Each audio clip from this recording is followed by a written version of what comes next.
for regional and EU communication, the implication is that messages need to be carried through local relationships and not just institutional channels that might feel quite remote and far away. Today we are welcoming Sonia Bussu on the topic of connecting people and places, local fabrics of trust. Sonia Bussu is an Associate Professor in Public Policy, University of Birmingham. Her main research interests are participatory deliberative democracy, community engagement, participatory governance, and arts-based methods for inclusive democratic spaces to strengthen the influence of non-citizens and citizens, and particularly those groups often at the margins of social and political life, in making policies that affect them directly in a way that responds to their needs and demands. My name is Emna Chauch, and this is Echoes of Europecom, the European podcast on public communication. Sonia, welcome to the Europecom podcast. Thank you for having me. It's a pleasure. So together we'll go over a few topics, and the first one that I want to touch on is the local fabric of trust. You've written extensively about how trust is built through relationships and proximity. Why do you think that trust today is so often hyper-local, and what does that mean for public communication at regional or EU level? This is a very good question.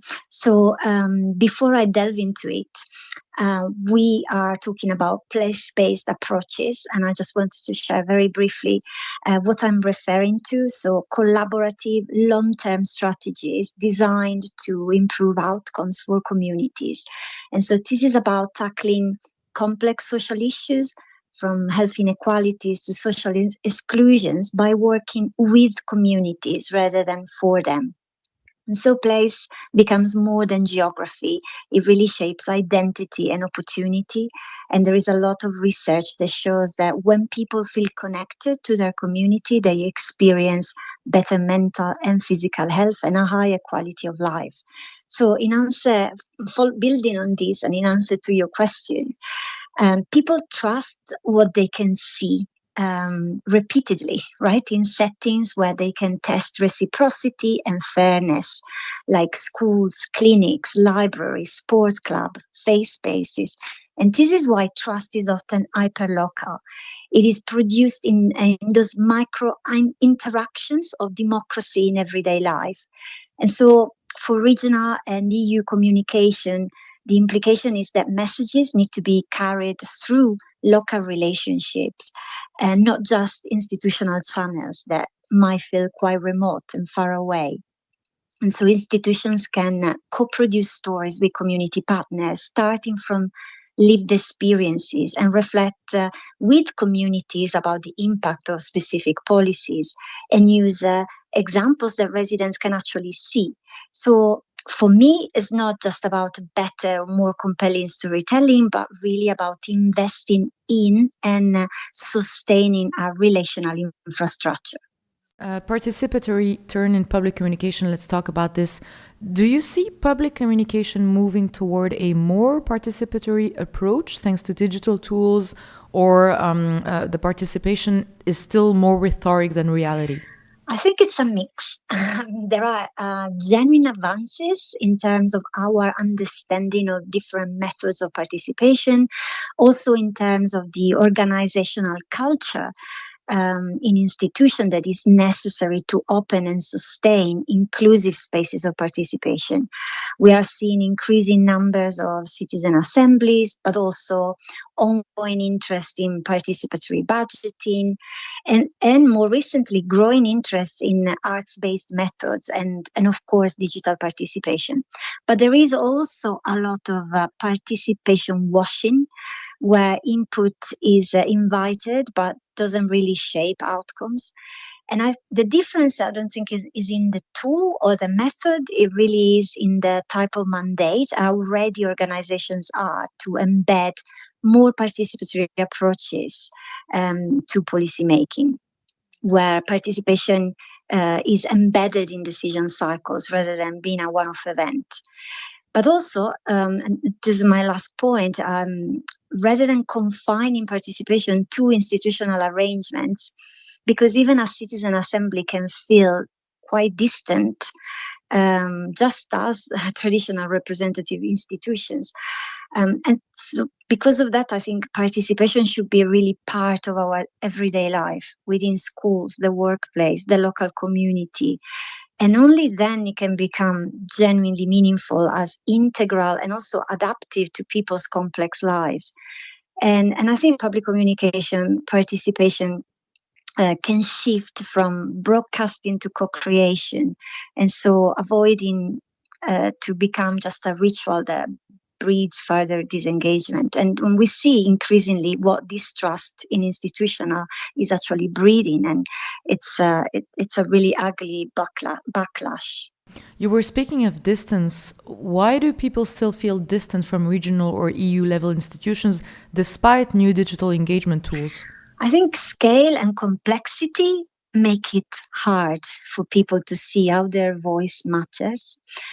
Digital participation can be great, but often also reproduces inequalities of access, digital literacy. And so the already confident tend to dominate, while those facing precarity or experiencing distrust already stay away. And most critically, people rarely see a feedback loop. So everyday democracy really depends on visible responsiveness. If I share a story or an idea and nothing comes back, I feel instrumentalized. And so credibility really hinges on closing this loop. So not the novelty of the platform, but demonstrating uptake of citizens and civil society's input, or at the very least explaining the trade-offs and what is possible and what is not and why. So opening these spaces, but also sustaining a dialogue. And so often digital platform scales up participation, but the capacity of policymakers to respond remains the same and still constrained. And so you end up having more citizen input, but it doesn't necessarily translate in greater influence or accountability, and this generates distrust.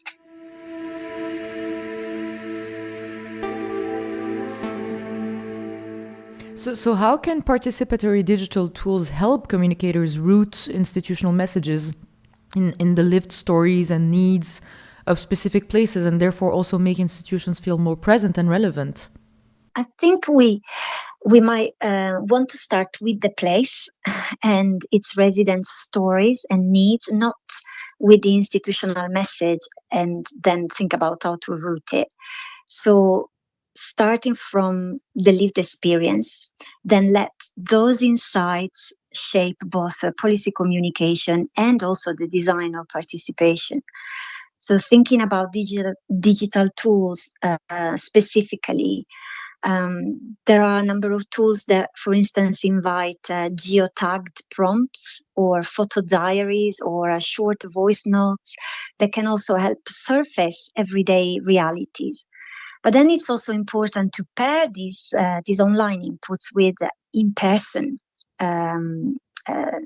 connection. So in-person listening and creative mapping and walkabouts. So communication is genuinely anchored in actual everyday life and social infrastructure.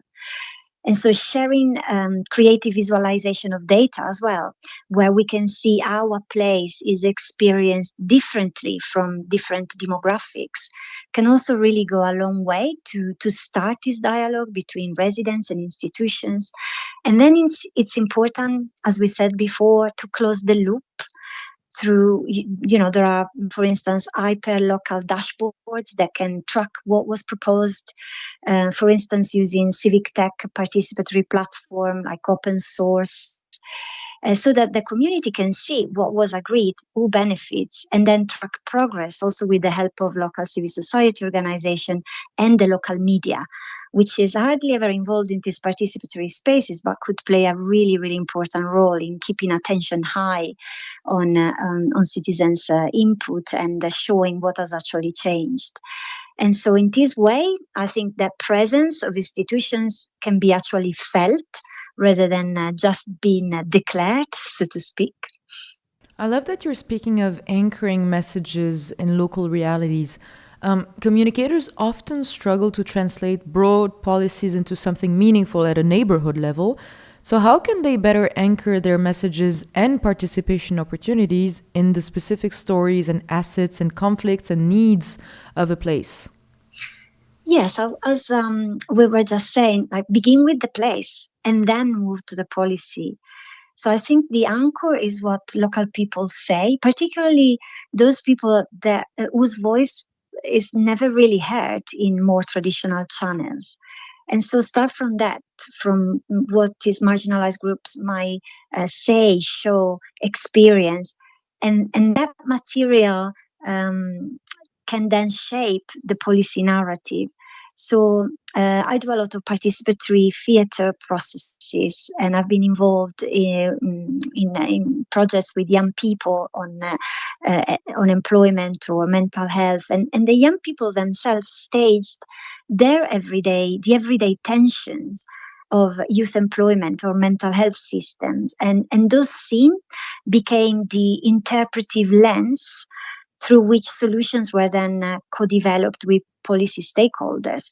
And I think communicators can adopt the same approach. So start with the lived stories and reflect the contradictions and the assets of a place, and then articulate how policy can respond to those realities. And I think this feels more authentic rather than translating a preset message downward.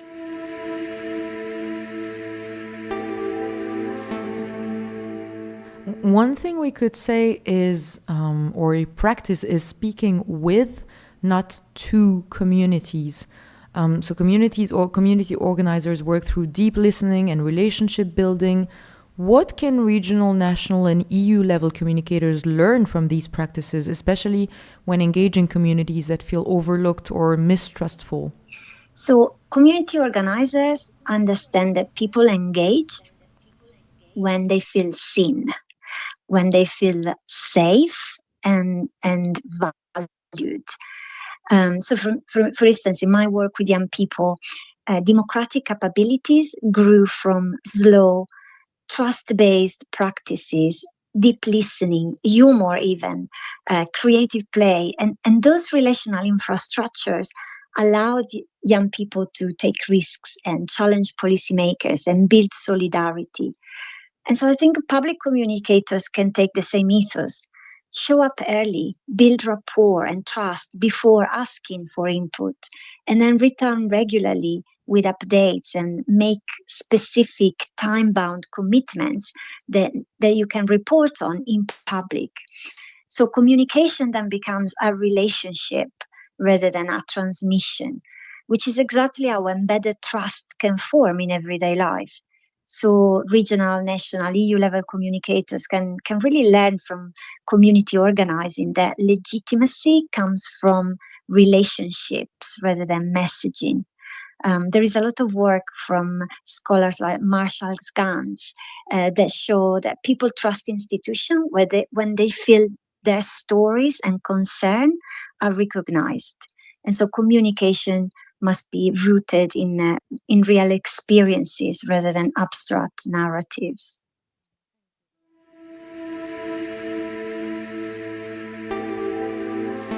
We're slowly approaching the end, and I want to touch point on digital tools and democratic practice. Technology enables new forms of dialogue and crowdsourcing and co-creation, but as you mentioned earlier, it also can reproduce inequalities. So what does a responsible use of digital tools for participatory democracy look like in practice, and where do you most often see things go wrong? I think technology can expand democratic dialogue and co-creation, but only when its use directly tackles the structural inequalities that shape who gets to participate. So crowdsourcing platforms were intended to democratize problem solving in smart city initiatives, for instance. But then we know that these platforms are often dominated by individuals with high digital skills and political engagement. And so less confident, less connected citizens tend to contribute far less. And revealing that without intentional design to reduce these structural barriers, Open digital participation simply amplifies existing divides. There are some very good examples, even in Europe, of local governments using online tools for idea generation and information sharing. But then they also bring diverse groups together in person to deliberate and refine proposals. And this is a way of not only expanding reach, but helping participants build confidence and understanding, making the process more inclusive and more meaningful.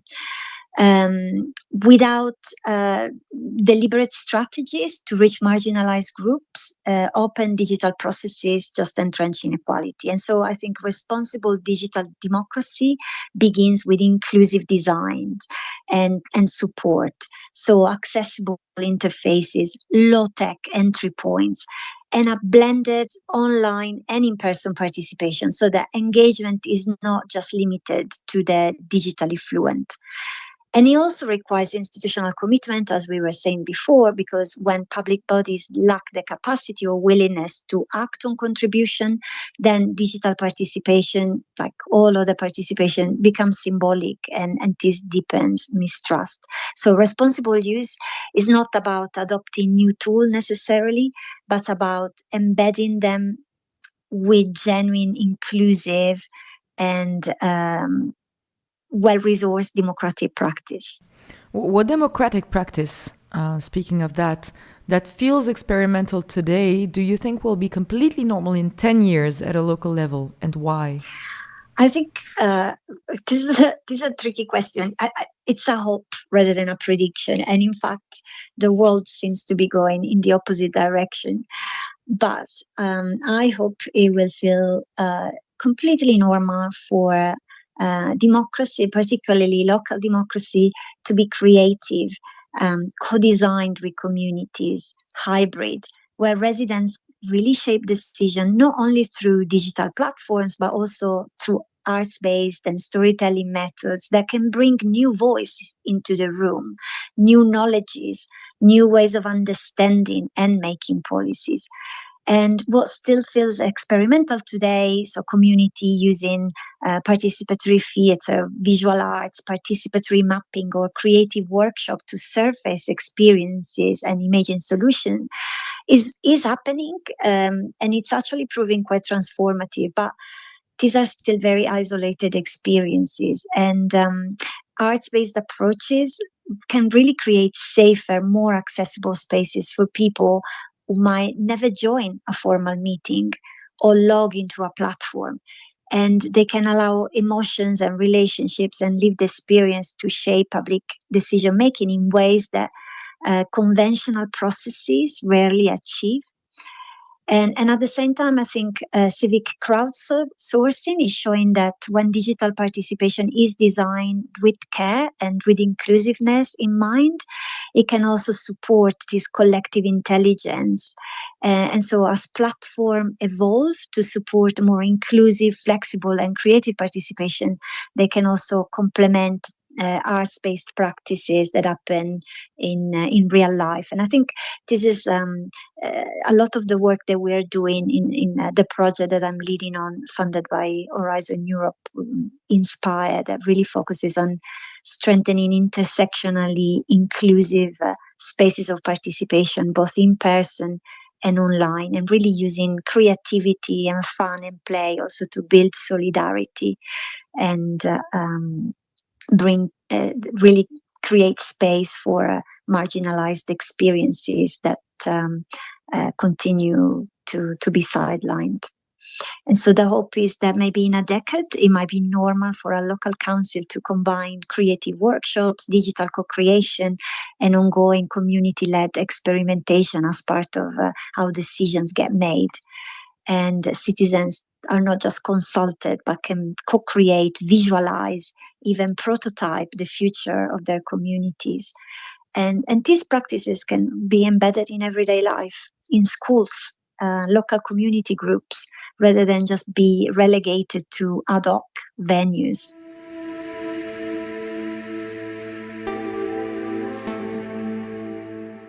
Sonia, one last question. looking ahead and at the future of local democracy, if we imagine the next decade, what role do you think local participatory ecosystems, so citizen assemblies, civic tech platforms, community hubs, will play in strengthening democratic trust and collaboration?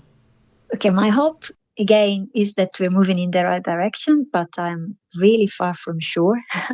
But the hope is that these participatory ecosystems will become the connective tissue of democratic life. And so when citizen assemblies, civic platforms, community hubs are linked by local backbones, from community groups to schools to unions, supported by long-term pooled funding and really centered on lived experience, then institutions also can become more porous, more relational, and more transparent and accountable. And so where trust has eroded, these ecosystems could really create the conditions for rebuilding it to support shared problem definition, but also visible action. And in a way, continuity in a dialogue between the community and the state. Otherwise, participation will continue to remain episodic and then tokenistic. So participation really has to become a habit that people experience in everyday life to be meaningful. That's what I really believe and what I try to support with my work. Thank you so much, Sonia Bussu, for your work, for accepting the invitation, and also for sharing those insights with us today. Thank you for inviting me, and it has been a pleasure to chat with you. For our listeners, thank you for joining in. We hope you enjoyed this episode of Echoes of Europecom. If you liked it, feel free to share it with your network. In the next one, we will welcome Christos Floros, founder of Monet, a social media platform designed to let users control their own algorithms. This is a podcast series of the European Committee of the Regions. For more information on Europecom, please visit the website cor.europa.eu.